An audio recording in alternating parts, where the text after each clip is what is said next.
Now we're in Piedmont in Italy with Sabinot, which is a Barbera from Poderi, Cellario. And it is, sometimes there are just wines that tee you up to just make lasagna or bolognese or something. And this is literally precisely what this wine is. It's like I just handed this to you and said, please go make some Italian food now.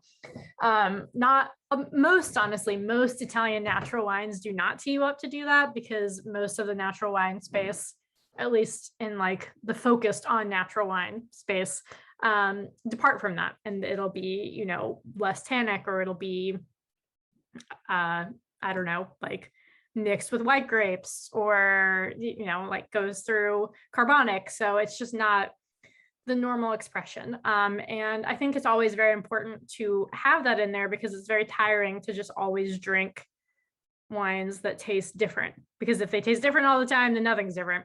And it's just also nice to have something that is exactly what you would expect Piemontese Barbera to taste like. So that's what we have here. And it's like literally, I don't know, like I want to just get like a couple more bottles of this and like have friends over for pasta. Like I want to make like a unbelievable, like one of those ragouts that you put like in the oven for hours in like your Dutch oven or whatever. Honestly, I'll make Nick do it, not me. But that's what this guy deserves. So we've already started with the pairings, which means you can probably back into what this guy tastes like a little bit. But I just couldn't really get over that when I was drinking it. I was just like, oh man, like especially from the Italian side, like that's what this thing is ready for. So like I said, traditionally made Barbera out of Piedmont, and it's quite extracted.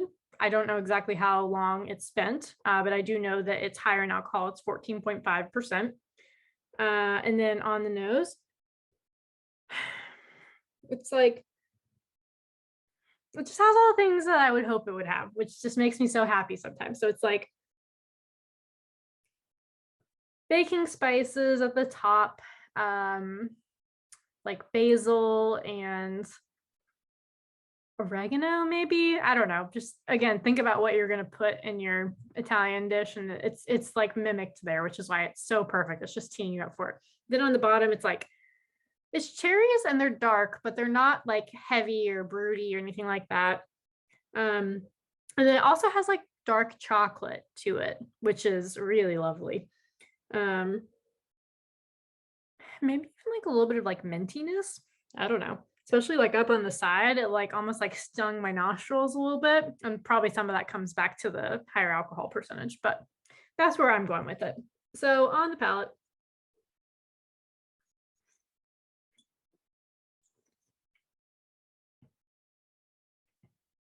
it's just so perfect. So it's like a perfectly balanced, like it's got good acidity, it's got enough tannin, it's got a nice body. It's just like all the things that I want to put with a tomato dish. That's like a heavy tomato dish though, like a ragu or a lasagna, or what else do they make up there? Like, I don't know, some sort of meaty pasta basically. And if you're not into meat, then like some sort of very heavy mushroom pasta. Like all that would just be so good here. So yeah, it's just delicious. It's simple. It's not like, you know, it's not going to age for tons of years, but it's just so lovely, well made, well priced Barbera that's made naturally. So what else could you want?